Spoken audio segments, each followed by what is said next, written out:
Hello, everyone. It's not just cricket.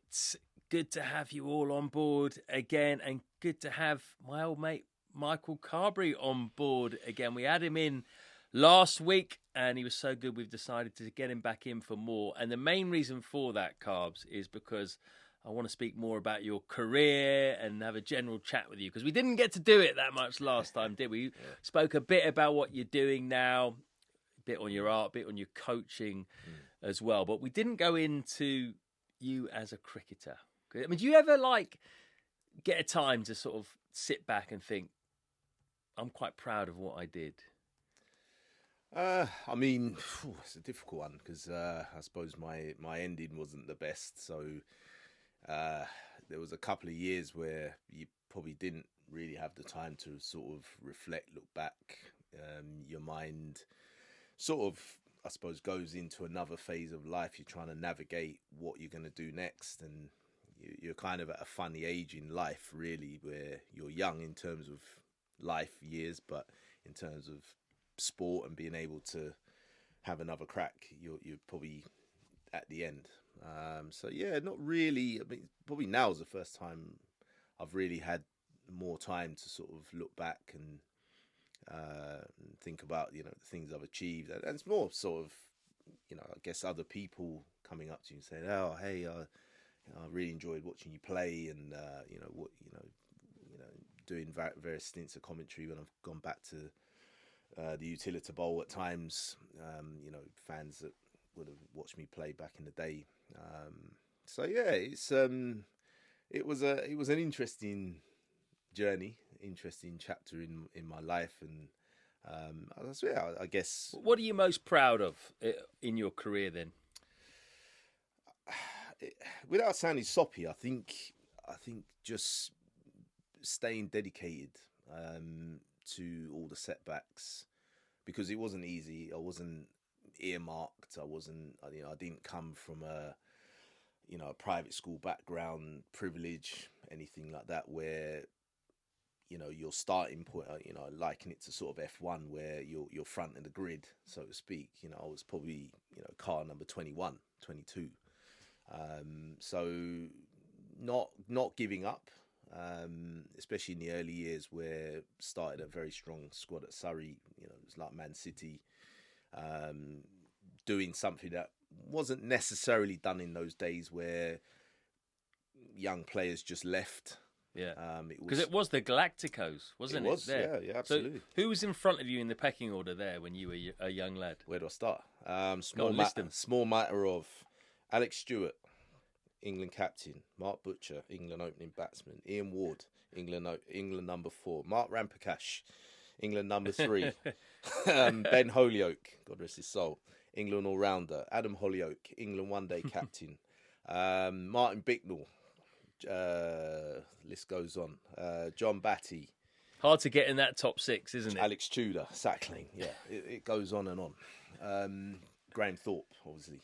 Graham Thorpe. So you decided, look, if I want to progress my career, I need to leave. I can't play as much cricket as I want staying here.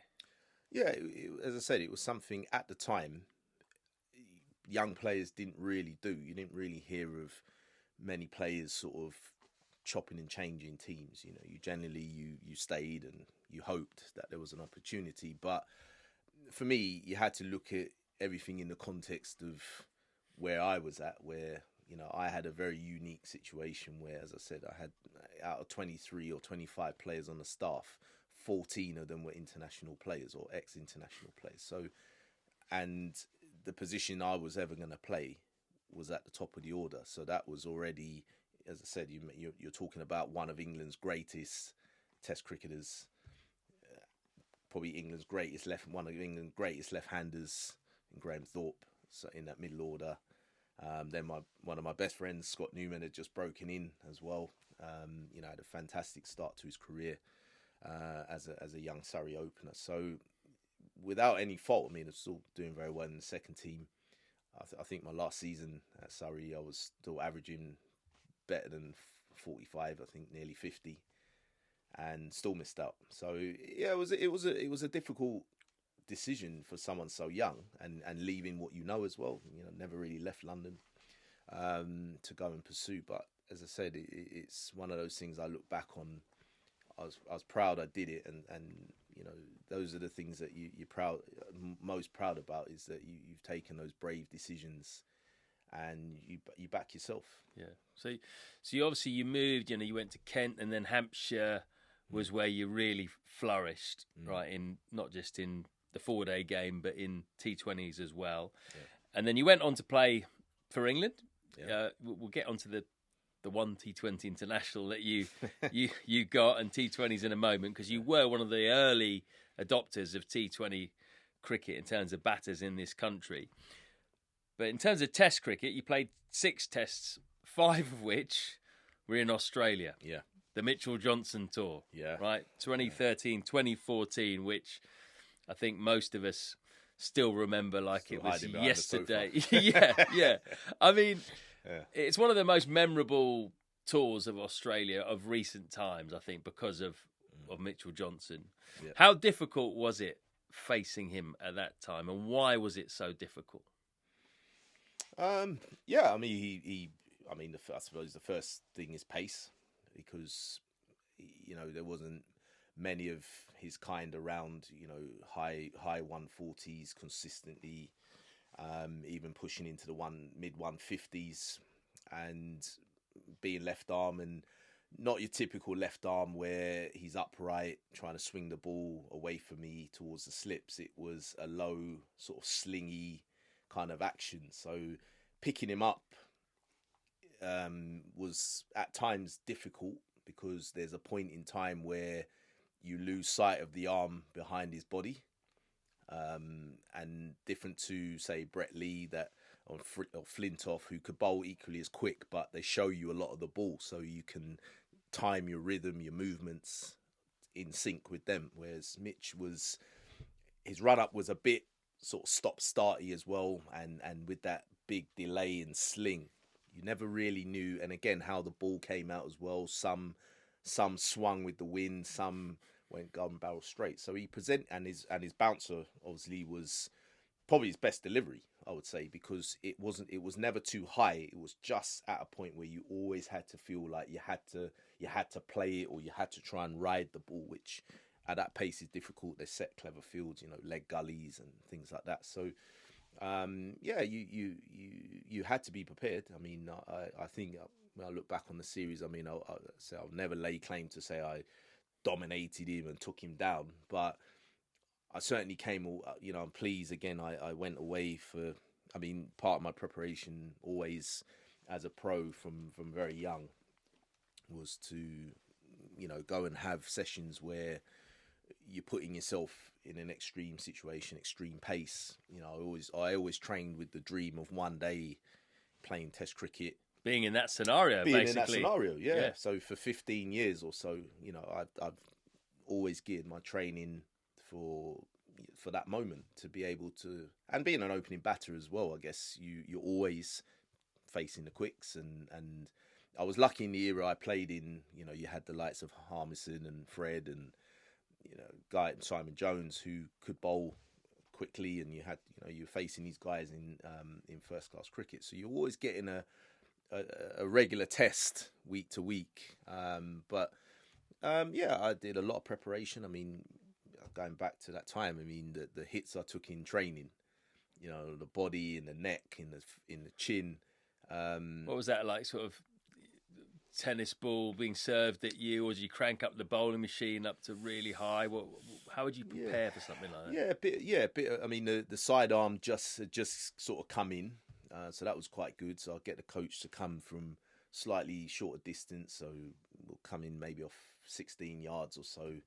We use a variety of different balls, like hard indoor ball, because you want to feel the weight of the punch, you know, so to speak. And I suppose it's more the emotional control that you've got to learn when you're facing someone that quick, because pace can make you do some funny things and play with your mind. You know, you can either make you shotless, or suddenly you start playing a million shots. It's trying to find that balance mentally, sticking to it, finding a game plan where initially you're probably going to be bobbing and weaving a little bit, staying out of range, staying out of target, but equally tight defence, playing what you need to, especially on their pitches. I mean, I would say if there's any place you want to play Mitchell Johnson, it's probably on their pitches, not a sticky one at Sophia Gardens or something like that, where it doesn't bounce.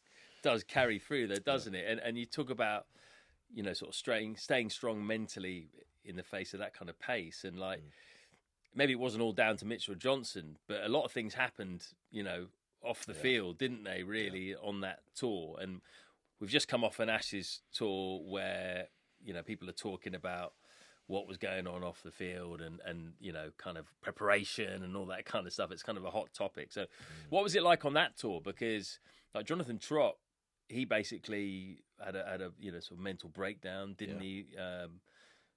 In light of how he was doing against Mitchell Johnson, and then Graham Swan retired, didn't he, during that Ashes? So like, can you, when you hear stories about the previous Ashes test that we've just seen, and you know, kind of it all going wrong, can you like relate to that really? What was it like, you know, in the change room and off the field? Was it quite fractured, the dressing room?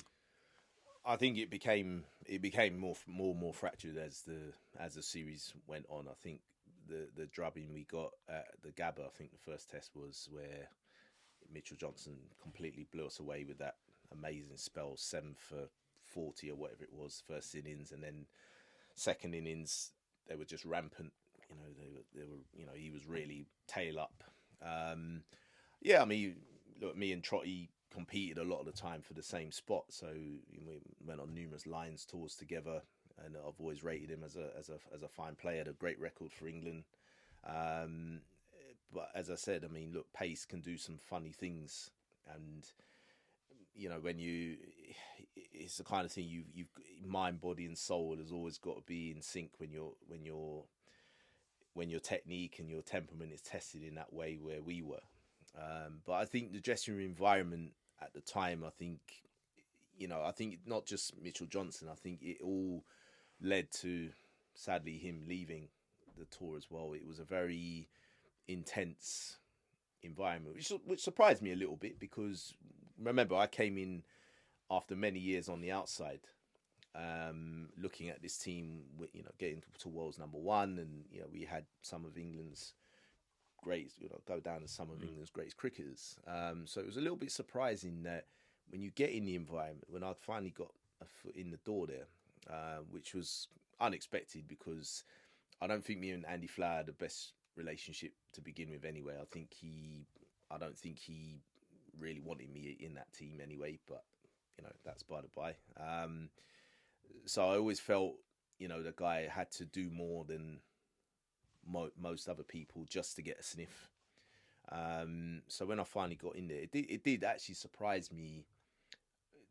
I sensed it was a little fragile, the environment, whether that's because, you know, Flower is someone very hard to talk to at times. I guess he's a very like stern sort of individual, and there probably wasn't the outlet for certain players to be able to go, look, hey, I'm struggling, and you know, times are different to obviously what they are now, where you know, there's a lot more help and advice for players back then, now than there was back then. Sorry.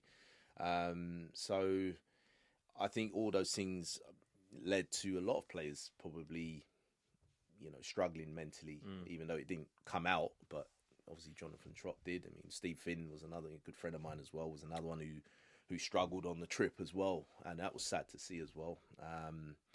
So yeah, I think, you know, environment is a big thing when you go to Australia. And I said before, you know, like to a friend recently, look, Stokes and McCullum, I don't think everything they've done is bad. I think what they have done is at least made the dressing room welcoming. You know, like you come in, you'll get some backing, which is great, and I think that takes some pressure off.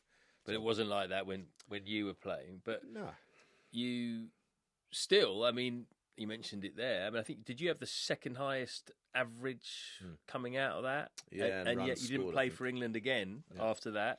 Yeah. I mean, why was that? Do you think you were made a bit of a scapegoat? And if so, why? Well, I think the obvious one is age. You know, I came in at, what was I, 35? I just turned 35. Was I? That old? Okay, I didn't realise you were 34. Yeah, I was 34. And how it was explained to me by the selectors, well, we're moving in a younger direction, which I found hilarious, if I'll be honest, because I'm like, well, have I aged that much in 3 months on the tour? But I just think I'm a very spade is a spade person, and I come back to the environment that I played in with England. It was, you know, you had certain characters that were given a lot of authority, a lot of power in terms of how that team was run, and I guess you had to sort of know what alliances to form. And I'm not that kind of person. We vibe. If we don't, equally, I can do my job. You know, I'm not gonna sell myself to anybody, or, you know, that kind of stuff. So I think you're not with someone who plays the game. Like, are you really? But not. I mean, do you think that's affected you in certain situations in terms of getting selected? Without doubt, yeah. You've got to play the game, and I'll play the game, but with 22 yards and 6 stumps and a bat and a ball. That's the game. That's the only game for me that matters, really. Anything else, well, that's I'm not prepared to. I wasn't prepared to do that, and yeah, look, others were, and they probably had a longer go than what I did. But I suppose you get to this age now, what, 45. I think it's being happy when you brush your teeth and shave your head in the morning. Who looks back at you, right? And the fact now that, you know, I go on my travels, whether I'm coaching or commentating, whatever I'm doing, people still, what we now talk 10 years on to 12 years on, still talk about, oh, you played so well. It's just, you know, you just needed that one big score, you know, a couple of unlucky dismissals, but out of all the batters, you and Peterson, you know, shaped up the best. You know, I think knowledgeable cricket watchers could see that, yeah, look, I can handle test level. It's not, you know, and I certainly felt that when I came back to Heathrow, that, look, I've got a technique. You know, this is what I worked towards for 15 years, and I know I could play test cricket. It wasn't the fact that the ball was passing me with, you know, not having the time to get the bat down or anything like that. But everybody, regardless whether you're 18 or 34, you still need time to bed in, get used to a new environment. Remember, I played a lot against some of these guys in the England team, but not with them. So again, you're getting used to a new, you know, changing room environment. There's a lot of things that go into it. The more spotlight on you and your game. So, but again, I think I lapped it up all pretty well considering. Yeah. Stayed in my bubble, and yeah, was always open to listening to, you know, more senior guys, you know, guys who were commentating. You know, if they ever came up to me and said, look, maybe you want to think about doing this or doing that, you know, I still felt coming back, yeah, there's still things I can add to the game, and that made it exciting for me. But unfortunately, I didn't get a chance to put into practice. Well, I agree with you. Watching that series, I felt you were one of the few guys who did shape up very well, and I think anyone who knows cricket watching that series would say the same. You know, like you did shape up well, and in a series where everyone struggled, like you were one of the few who did. And, you know, going back to, you know, to your personality, like, do you think, and I don't want to, you know, I'm not saying this is racism or anything like that per se, right? But do you think because of the way you are, and the way that you know, you're not someone who toes the party line, and you're your own person, you speak your mind, you won't play the game as you say, do you think sometimes it can be like an unfairly leveled at you as it's like the sort of surly black man or the angry black man, and it's easier to label that at someone who's black than someone who's white?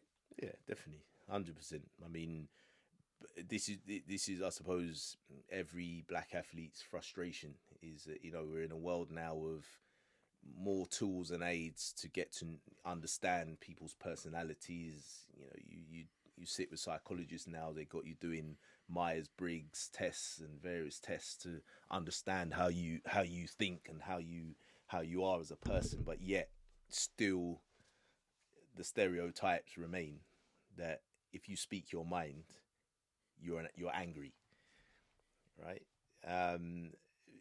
But look, okay, fair enough. But I think people who know me for years upon years know that I don't walk around angry. If you irritate me, naturally, like anybody else, you'll get angry or irritated. But I think it's too easy. What's the word I'm looking for? It's stereotype. Yeah, it's too easy to lob that at someone that because they speak their mind or they're comfortable in who they are. As you know, I'm very proud of my heritage. You know, Caribbean heritage.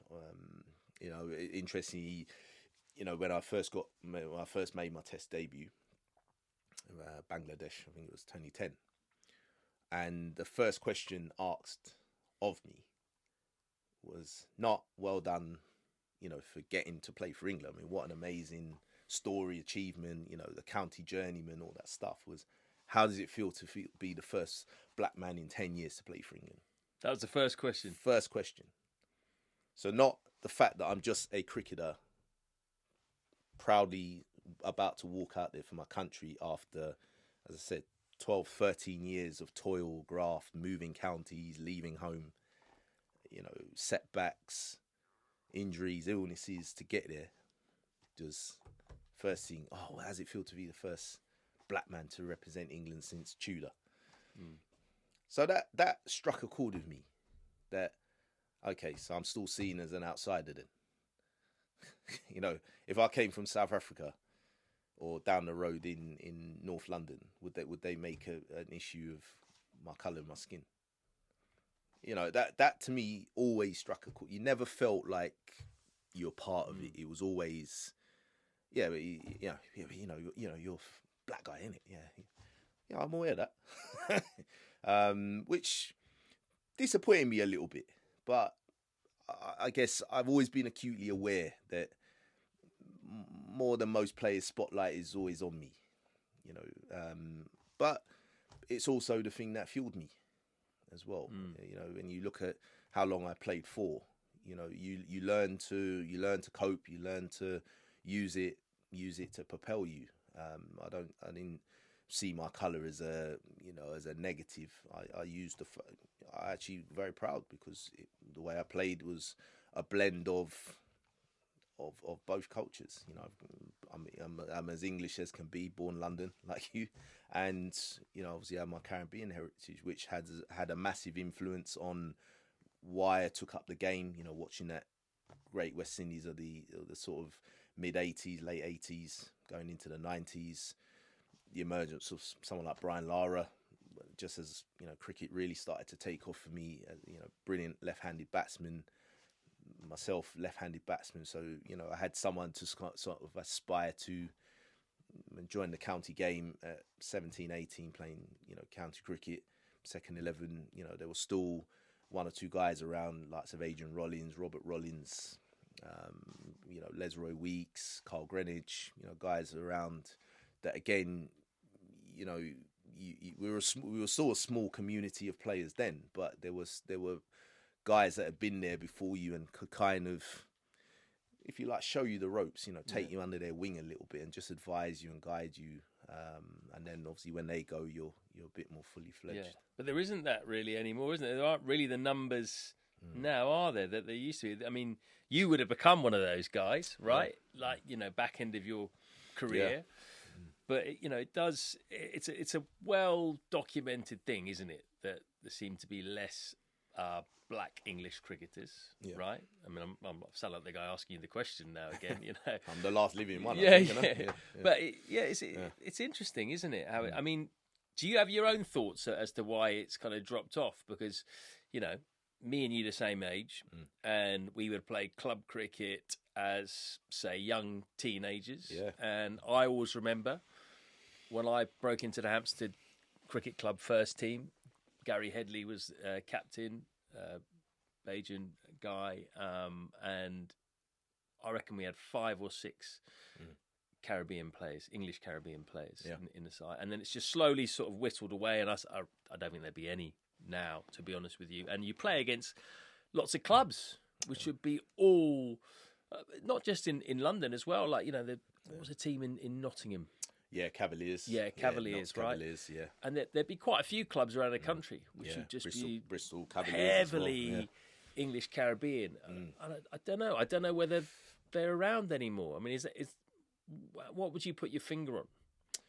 I think it's a broad mix of issues. I think one, our generation, I think we're probably our parents were that last generation of people that were, cricket tragics, loved the game, there was, and hence we got involved and we played, and they were sort of happy to bring us to, there was a real community sort of feel to it. I think sadly now that era's kind of dying out, and youngsters now, there's more things that take their attention now. I think social media, you can sit in your bedroom now and make videos and music videos of yourself and make a couple of million quid just from your bedroom. So why on earth would you want to stand at the Oval in front of 6 people on a cold, wet April afternoon? But I suppose also, even in our time, in the professional game, so to speak, like, there's still the numbers in relation to the amount of cricketers, right? So let's say 100,000 people play cricket in this country, roughly. I would say 700 of them ish go on and be professional, right? So you can see it's not a high number of people that go through. And then of that 700, I would say it's probably less than 1%, even 0.5% of those guys that would be black guys coming through. And a lot of those wouldn't really be black British born. They would have come from, Jamaica, Anguilla, Barbados, moved over when they're a bit older. Very different, various different islands. So the numbers of black British kids coming through still in those days wasn't high. Again, you're always fighting for affection from football. I think the Premier League had something to do with it. The launch of the Premier League, where, again, if you're a talented young footballer, you can make the kind of money you could be making. It's going to be obviously a lot more appealing to the money you were making in cricket at that time. So I think that's had an effect. And also, look, let's not get away. It's not an elephant in the room. I think if you hear enough bad reputation, bad vibes about things that have come out about the sport, certainly in recent times, and you and I have spoken over many times about certain things as well. This is not a new thing. This has been going on for way before our time. So what do you think? You think cricket has a bad reputation for discrimination, like racism, compared to other sports? I think it has a reputation, yeah. I don't think necessarily better or worse. I think, I'm not playing other sports. I can only talk from my sport, but I think the sad thing is these issues have never been addressed. There's been a lot of findings. It tends to be the way now. Yeah. Oh, we found you to be racist. We found you to be systemically racist. Okay, great. So what's the next move? And then we're all left like, oh, okay. And business resumes as normal. And that's the disappointment is, yes, there's findings, but no one's moved on it. And do you think a lot of these like committees they set up and reports that they do and then findings, as you say, a lot of them are just box ticking exercises. And then it's like, well, we want to be seen to be addressing it without actually really doing anything concrete. Yeah. I think it is. Yeah, it's purely to tick a box. The nature of most big companies now, you do more by doing nothing. They have the capacity to, if you like, close ranks, move people sideways. You're not dealing with the actual problem. If you look through history, where a lot of black guys were coming through in terms of cricket, you look at certain programs that were set up, like the Haringey Cricket College was one that produced a lot of county, England greats. That was left to rot.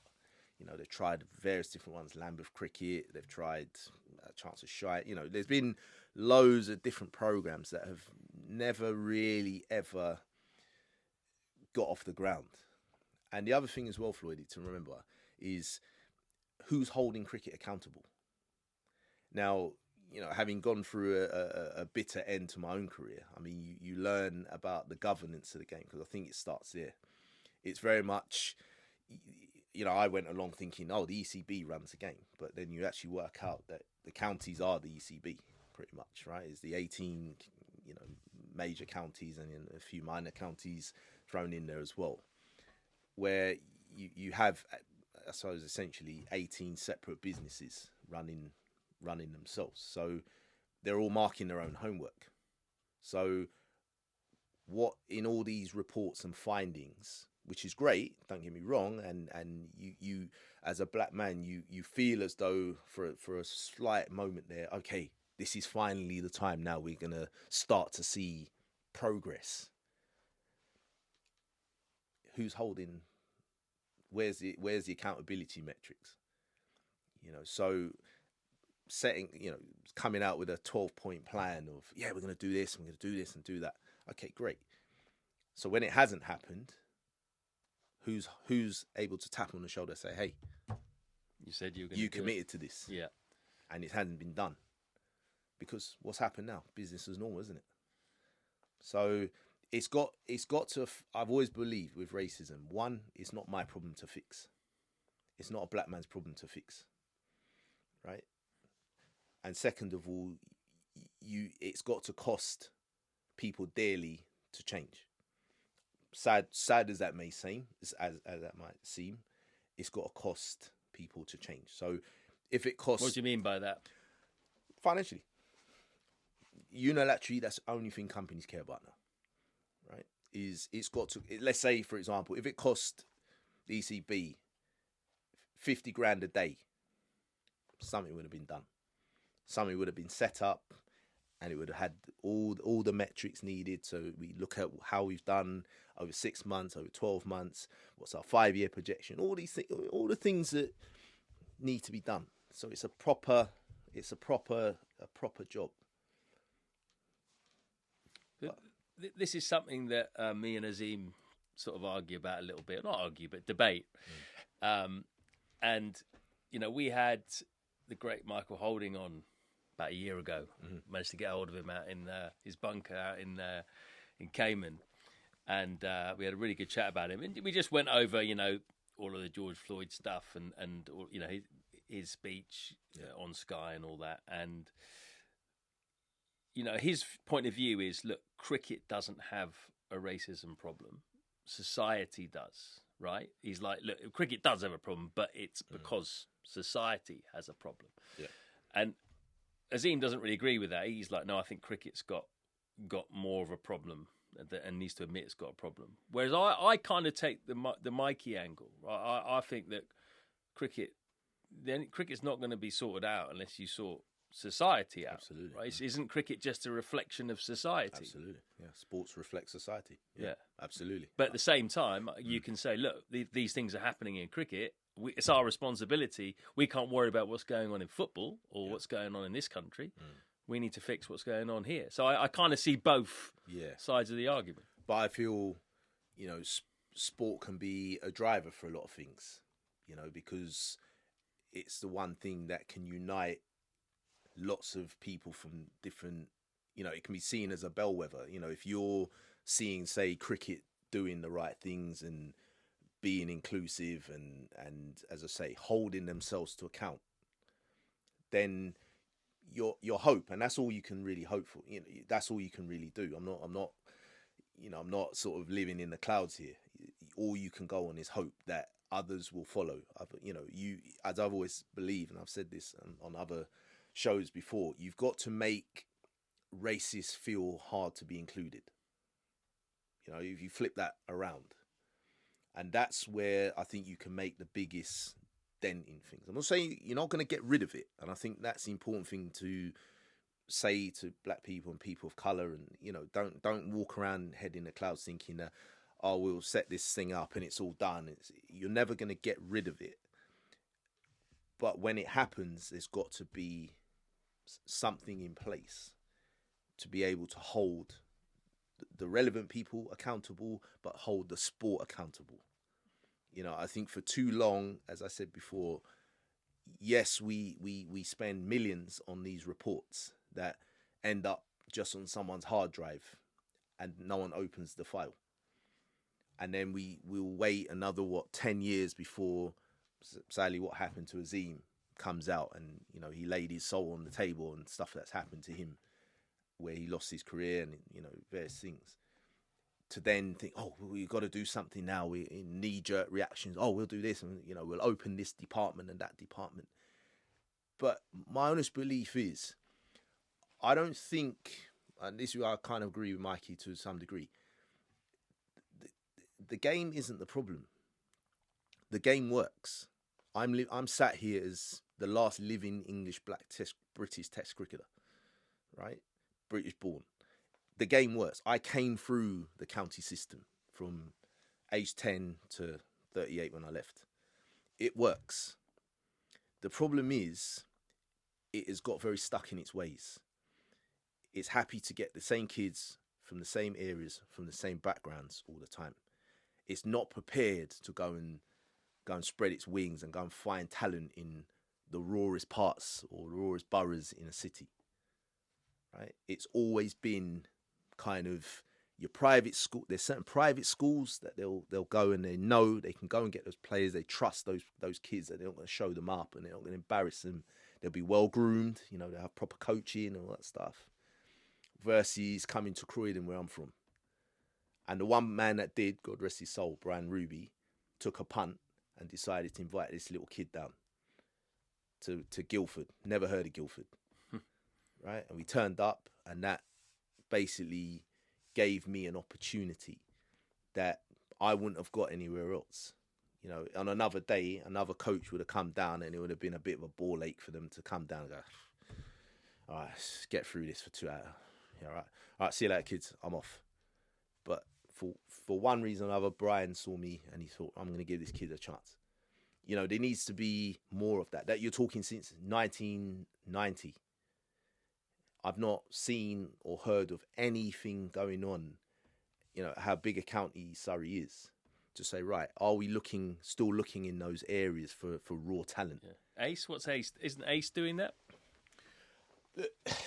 The whole Ace thing for me, look, I'm not involved. Look, I'll give Ace a pat on the back in terms of, if it's about getting kids to play, fantastic.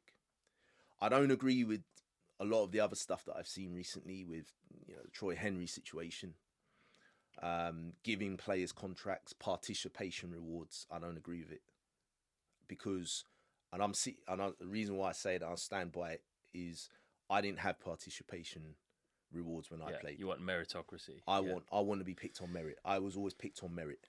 However hard the journey was, however much I had to fight and claw my way to the top, I can sit here very proud knowing that I had to put in the work. I had to go and make those sacrifices, leave home at 20, you know, leave my home county, leave and go and live in places I've never heard of. I have no family, friends there, to go and reach the top.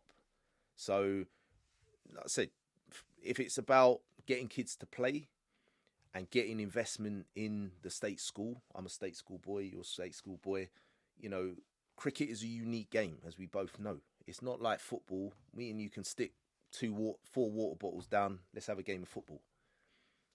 Cricket's different. You need equipment. You need a gear bag now is $2.5 grand. Start off with pads, bat, couple of bats, boots, helmet. So I stopped playing. Yeah, me too. Right. So you can see just to get gear, just to get the equipment. So this, you know, then you got to have nets.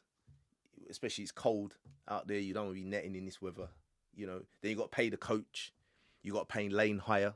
So you can see it's all outgoings at the moment. It's all going out, right?